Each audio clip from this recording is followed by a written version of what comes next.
Heavy bleeding या खून का ज़्यादा आना।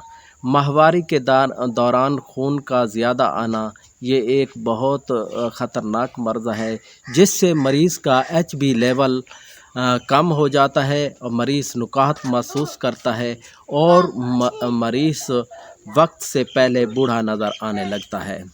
और इसकी कई वजूहात होती हैं। पहली वजह है कि हार्मोन का डिस्टर्ब होना, यानी हार्मोन के सिलसिले का बिगड़ जाना। और दूसरी वजह बच्चादानी में सोजिश का हो जाना। अस्सलामुअलैकुम, मैं हूँ होम्योपैथिक डॉक्टर जाफ़र हुसैन जाफ़री। आज हम जिस मौजू पे बात करने लगे हैं वो है हैवी ब्लीडिंग। ये औरतों में मर्ज़ बहुत ज़्यादा आजकल आम पाया जाता है और इससे औरत की सेहत गिर जाती है, उसको चक्कर आने लगते हैं, घबराहट होने लगती है और जिस्म में दर्दें शुरू हो जाती हैं, खाया पिया हज़म नहीं होता। इसकी कई वजूहात होती हैं। पहली वजह, सबसे जो बड़ी वजह है वो हार्मोन का डिस्टर्ब होना है। यानी इंसान के अंदर एक हार्मोनल सिस्टम है, अगर वो जो उसमें गड़बड़ पैदा हो जाए तो उससे ये मर्ज़ पैदा हो जाता है। इसके अलावा बच्चादानी के अंदर सोजिश का होना या बच्चादानी के अंदर रसोलियों का पाया जाना, इसके साथ साथ अगर मरीज़ा कोई ऐसी अद्वियात इस्तेमाल करती है जिससे हार्मोन डिस्टर्ब होते हैं और उससे उसको हैवी ब्लीडिंग का सिलसिला शुरू हो जाता है।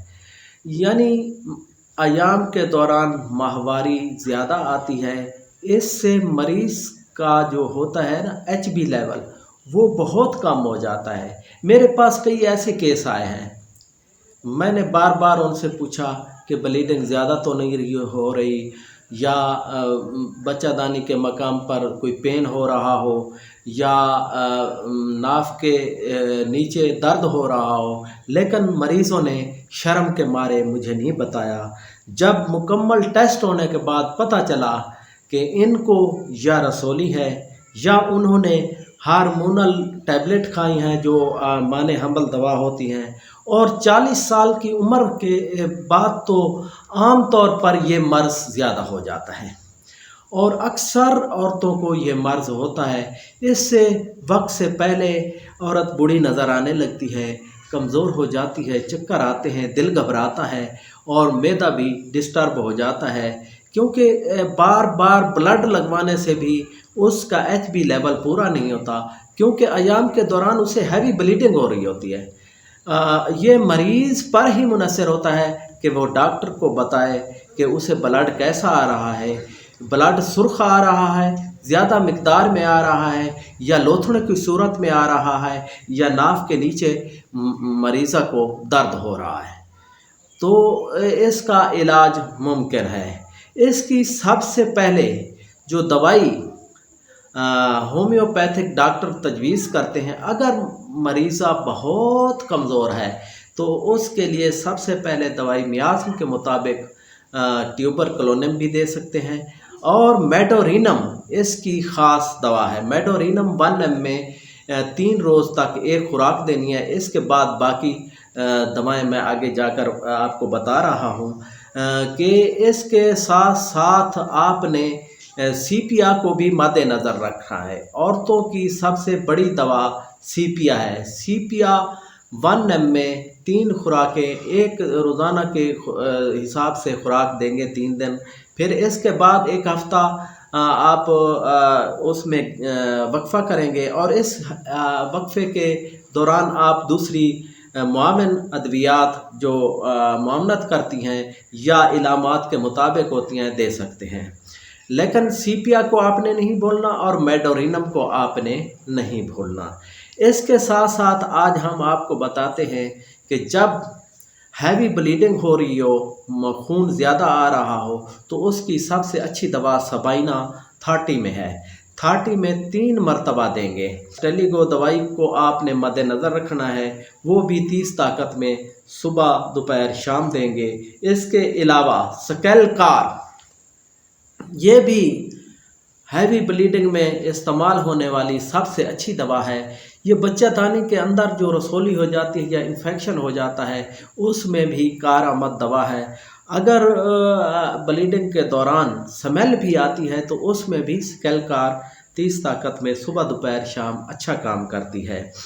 اور جو 40 سال سے اوپر کی عورتیں ہوتی ہیں ان کو تو میں لیکسس 200 طاقت میں صبح شام استعمال کراتا ہوں 1 ہفتہ کے لیے، کیونکہ 40 سال کے بعد بعض عورتوں کو بالکل بلیڈنگ نہیں ہوتی، یا اگر ہوتی ہے تو 2-3 ماہ بعد ہوتی ہے، 2-3 ماہ بعد ہوتی ہے تو بعض اوقات زیادہ ہو جاتی ہے، جس سے اس کا HB لیول گر سکتا ہے۔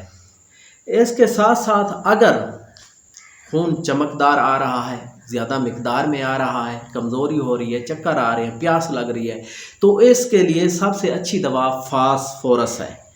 فاسفورس 200 طاقت میں ہم ہر چوتھے روز 1 خوراک دیں گے۔ اس کے ساتھ ساتھ آج میں صبح ہی پڑھ رہا تھا اپنے استاد محترم عثمان غنی کے فرمان کے مطابق، میں پڑھ رہا تھا کیونکہ میں روزانہ 1 دوا کا مطالعہ لازمی کرتا ہوں، تو میں تھلاپسی برسا کے بارے میں پڑھ رہا تھا، تو آج سارا دن تقریباً مریض یہی آئے۔ یہ ایک دفعہ استاد صاحب نے بھی جملہ کہا تھا ایک فنکشن میں کہ جس دن آپ جو بھی دوا پڑھیں گے یقیناً اس سے ملحقہ مریض ہی آئیں گے۔ آج تو میرے ساتھ واقعہ بھی یہی ہوا۔ تھلاپسی برسا 30 طاقت میں یہ ہم 3 مرتبہ دیں گے، یہ جو رسولی ہوگی یا ہارمون ڈسٹرب ہوں گے وہ ٹھیک ہو جائے گا۔ اور ایکینیشیا 30 طاقت میں صبح دوپہر شام دیں گے۔ اگر بلیڈنگ نہیں رک رہی تو اس کی سب سے اچھی دوا میرے تجربے میں کوئی نہیں آئی، میلی فولیم 30 یا 200 میں دیں گے تو صبح شام دیں گے، اگر 30 میں دیں گے تو 3 مرتبہ دیں گے۔ اور اس کے ساتھ ساتھ سب سے اچھی دوا چائنا بھی ہے۔ اگر مریضہ کو چکر آ رہے ہیں، کمزوری ہو رہی ہے، گھبراہٹ ہو رہی ہے، بے چینی ہو رہی ہے، تو ہم اس کو چائنا 30 میں یا 200 میں 30 میں دیں گے تو 3 مرتبہ، 200 میں دیں گے تو 2 مرتبہ۔ اس کے ساتھ ساتھ ایک سب سے اچھی دوا بوریکس بھی ہے، جس سے بعض اوقات کئی عورتوں کے مسوڑے بھی سوج جاتے ہیں اور پیٹ بھی بھاری ہو جاتا ہے، غذا ہضم نہیں ہوتی، تو بوریکس 30 طاقت میں صبح دوپہر شام دیں گے۔ اور اس کے ساتھ ساتھ اگر عورت کو موٹاپا لاحق ہے، بلیڈنگ بھی زیادہ ہو رہی ہے اور موٹاپا بھی ہے، تو ہم اس کو کلکیریا کارب دیں گے۔ کلکیریا کارب موٹی عورتوں کی سب سے بڑی اچھی دوا ہے، یہ 30 طاقت میں صبح دوپہر شام دیں گے۔ یقیناً آج کی ویڈیو بہت ہی دلچسپ تھی، اور میں نے جیسے ویڈیو کے دوران آپ کو بتایا کہ استاد محترم کے حکم کے مطابق، استاد محترم کے فرمان کے مطابق ہم 1 دوا کا مطالعہ روزانہ کرتے ہیں۔ آج میں نے صبح تھلاپسی برسا کا مطالعہ کیا تو آج سارا دن وہی مریض آتے رہے۔ یقیناً آپ کا نقطہ نظر بھی ادھر جائے گا اور آپ علامات بھی وہی پوچھیں گے تو مریض بتائے گا، 1 دفعہ نہیں بتائے گا، 2 مرتبہ نہیں بتائے گا، 3 مرتبہ بتائے گا کہ مجھے یہ مرض ہے۔ یقیناً آپ کو ویڈیو پسند آئے گی۔ آپ میرے چینل ہومیو ڈاکٹر جعفر حسین جعفری کو سبسکرائب کر لیں گے، لائک بھی دیں گے اور کمنٹ بھی دیں گے۔ اب میں اجازت چاہتا ہوں، اللہ حافظ۔